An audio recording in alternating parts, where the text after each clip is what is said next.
عالم کے آقا آپ کا عالم غلام، آپ ہیں شاہ جہاں شاہ دلاں شاہ زمن، آپ کے دم سے مہو سالو شب و دن صبح و شام، مصطفیٰ مجتبی آپ خیر الورا۔ ناظرین السلام علیکم ورحمۃ اللہ وبرکاتہ۔ میں ہوں آپ کا میزبان انصار عزیز ندوی، اور آپ اس وقت سیدھی بات کا خصوصی پروگرام ذکر میرے حبیب کا صلی اللہ علیہ وسلم دیکھ رہے ہیں۔ ناظرین الحمدللہ یہ ذکر میرے حبیب کا صلی اللہ علیہ وسلم پروگرام کی 20ویں قسط ہے۔ گزشتہ ہفتے آپ نے سنا تھا کہ کس طرح شام کے سفر کے دوران راہب سے آپ صلی اللہ علیہ وسلم کی ملاقات ہوئی، اور کیسے عیسائی آپ کو ضرر پہنچانا چاہتے تھے، 3 عیسائی، اور وہ اس مذموم حرکت کے ارتکاب سے کیسے رک گئے وغیرہ وغیرہ۔ ناظرین اب ہم مزید تفصیلات کے ساتھ آگے بڑھتے ہیں۔ ظاہر سی بات ہے کہ جس بچے کے سر پر باپ کا سایہ نہ ہو، اور ولادت کے کچھ سال بعد ہی ماں کا سایہ بھی سر سے اٹھ جائے، پھر دادا کی کفالت میں آئے اور وہ بھی دنیا سے رخصت ہو جائے، تو بحیثیت انسان اس کا فطری اثر محسوس کرنا اور پھر اس کے اثرات کا اس کی نشو و نما پر مرتب ہونا عقل میں آنے والی بات ضرور ہے، مگر ایسا نہیں ہوا۔ اس صورتحال کو محترم المقام استاد محترم حضرت مولانا رابع حسنی ندوی دامت برکاتہم اپنی سیرت کی کتاب رہبر انسانیت میں کیا خوب سمجھایا ہے۔ تحریر فرماتے ہیں، اس دور کے حالات پر نظر ڈالنے سے یہ اہم بات سامنے آتی ہے کہ ابتدائی نشو و نما کی عمر میں ماں اور باپ دونوں کی سرپرستی نہ ہونے پر اور اقتصادی حالات کے ناسازگار ہونے پر آپ کا ذہنی طور پر منتشر الخیال نہ ہونا اور بے سہارا جیسی کیفیت سے گزرنے کے باوجود مضطرب الحال نہ ہونا، یعنی بے چین حال نہ ہونا، بلکہ اس کے برعکس صبر و ثبات، خود اعتمادی اور ہمت و حوصلہ، صداقت و دیانت اور بلند حوصلگی اور اعلیٰ ظرفی جیسی خوبیوں کا پیدا ہونا ایک عجیب بات نظر آتی ہے۔ اور آپ حالات کی ناسازگاری کے باوجود ایسے کردار اور شخصیت کے مالک بنے جس کو دیکھ کر لوگ آپ صلی اللہ علیہ وسلم کے متعلق شروع ہی سے آپ کے پیکر کو اعلیٰ تصور کرنے لگے۔ ابن ہشام نے بھی کم سنی میں آپ صلی اللہ علیہ وسلم کی صفات کے بیان کے بعد لکھا ہے کہ آپ صلی اللہ علیہ وسلم جب سن بلوغ کو پہنچے تو اپنی قوم میں مروت اور اخلاق کے لحاظ سے سب سے بہترین، حسب و نسب میں دوسروں سے زیادہ شریف، ایک پڑوسی ہونے کے اعتبار سے سب سے شفیق، علم و فضل میں دیگر افراد سے اعلیٰ، بات چیت میں سب سے زیادہ راست گو، امانت داری میں سب سے بڑے ہوئے، پاک دامنی اور عزت نفس کی حفاظت کے لحاظ سے سب سے بلند تھے۔ ایسے مشہور لوگوں سے جو فحشکاری اور مخرب اخلاق عادتوں سے اپنے دامن کو ناپاک کر دیا کرتے تھے، آپ صلی اللہ علیہ وسلم ان سے کوسوں دور تھے، یہاں تک کہ آپ کی اسی اخلاقی برتری اور بھلائیوں سے معمور شخصیت کے سبب قوم میں آپ کا لقب ہی امین مشہور ہو گیا تھا، یعنی امانت دار۔ ابن ہشام نے کم سنی میں تہمت ماننے کا ایک واقعہ درج کیا ہے، تہمت جس کو کہتے ہیں۔ قریش میں لڑکپن میں کچھ کھیل ہوا کرتے تھے، اس میں سے ایک کھیل تھا سر پر پتھر اٹھانا۔ ظاہر سی بات ہے جب سر پر پتھر اٹھایا جائے تو کوئی نرم شے سر یا گردن پر رکھ لی جاتی ہے، جیسے کپڑے کو لپیٹا یا موڑا جاتا ہے۔ یہ واقعہ ابن ہشام نے خود آپ صلی اللہ علیہ وسلم ہی کے الفاظ میں یوں بیان فرمایا ہے کہ آپ صلی اللہ علیہ وسلم فرماتے ہیں کہ میں نے اپنے آپ کو قریش کے لڑکوں میں پایا جو لڑکپن کے بعض کھیلوں کے لیے پتھر اٹھایا کرتے تھے۔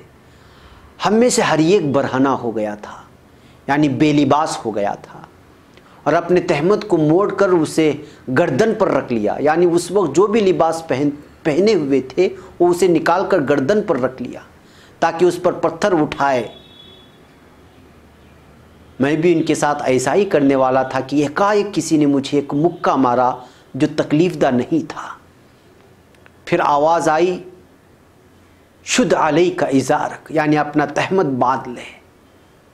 آپ صلی اللہ علیہ وسلم فرماتے ہیں فاخذتہ وشددتہ، میں نے اسے لے کر باندھ لیا، پھر پتھر گردن پر اٹھانے لگا اور میرے تمام ساتھیوں میں صرف میرا ہی تہمت بندھا ہوا تھا۔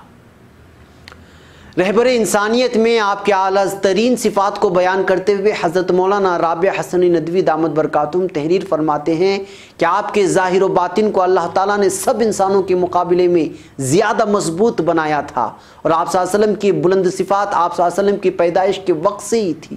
شاید یہی سبب ہے کہ آپ کو زندگی کے متنوع اور سخت ترین نشیب و فراز سے گزارا تاکہ یہ مراحل مختلف حالات کو جھیلنے اور عزم و ہمت سے مناسب راہ نکالنے میں معاون ہو سکے۔ یعنی اول تو آپ کا سابقہ یتیمی کی بیچارگی سے کرایا، پیدائش کے بعد آپ جب ابتدائی شعور کے عمر میں داخل ہوئے تو آپ نے دیکھا کہ آپ کو سائے پدری حاصل نہیں، آپ جب 6 سال کی عمر کو پہنچے تو سائے مادری بھی سر سے اٹھ گیا، جبکہ آپ کے اطراف کہ ہمسنوں کو ماں باپ کا سایہ حاصل تھا۔ اندازہ کیا جا سکتا ہے کہ یہ بات ایک معصوم اور صغیر السن بچے کے قلب و ذہن کو کس ذہنی بیچارگی اور شکستہ دلی سے دوچار کرتی رہی ہوگی۔ بہرکیف آپ بلغت کی عمر میں داخل ہوئے تو اپنے ارد گرد کے ماحول کی بے راہ روی کو ناپسندگی کی نظر سے دیکھا، اس کو پسند نہیں کیا۔ جی ہاں ناظرین، بہرکیف ناظرین، آپ صلی اللہ علیہ وسلم کے اوصاف حسنہ کے بیان کا سلسلہ آگے بھی چلتا رہے گا۔ اب ہم آگے بڑھتے ہیں ناظرین۔ اسی سلسلے کی کڑی کے طور پر ایک جنگ کا نام آتا ہے جس کا نام ہے حرب فجار، جس میں آپ صلی اللہ علیہ وسلم نے شرکت کی تھی۔ ابن ہشام کے مطابق اس وقت آپ صلی اللہ علیہ وسلم کی عمر 14 یا 15 سال کی تھی۔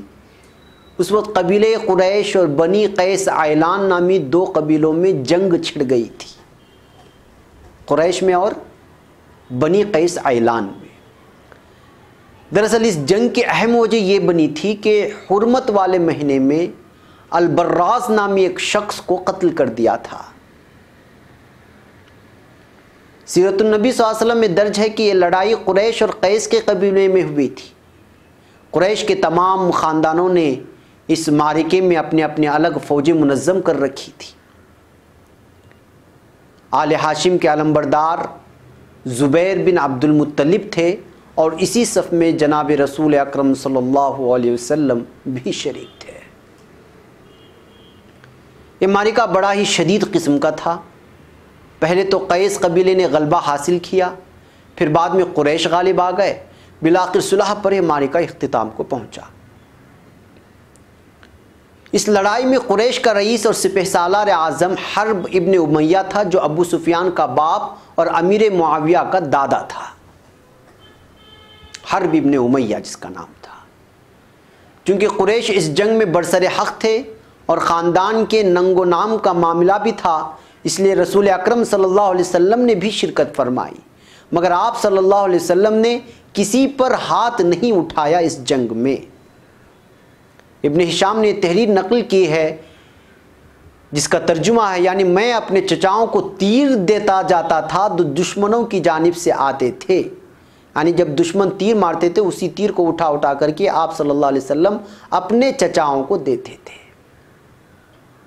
ابن ہشام نے لکھا ہے کہ جب جنگ فجار چھڑی تھی تو رسول اللہ 20 سال کے تھے۔ جی ہاں ناظرین، 20 سال کے۔ بہرکیف ناظرین، وقت ہو چلا ہے آج کی قسط کا۔ انشاءاللہ اگلے ہفتے ان واقعات کا سلسلہ جاری رہے گا۔ اپنا خیال رکھیں اور دوسروں تک ہمارے اس ویڈیوز کو پہنچانے میں ہماری مدد کریں۔ السلام علیکم ورحمۃ اللہ وبرکاتہ۔ آپ ہیں عالم کے آقا، آپ کا عالم غلام، آپ ہیں شاہ جہاں، شاہ دلاں، شاہ زمن، آپ کے دم سے مہو سالو شب و دن، صبح و شام، مصطفیٰ مجتبیٰ، آپ خیر الورا۔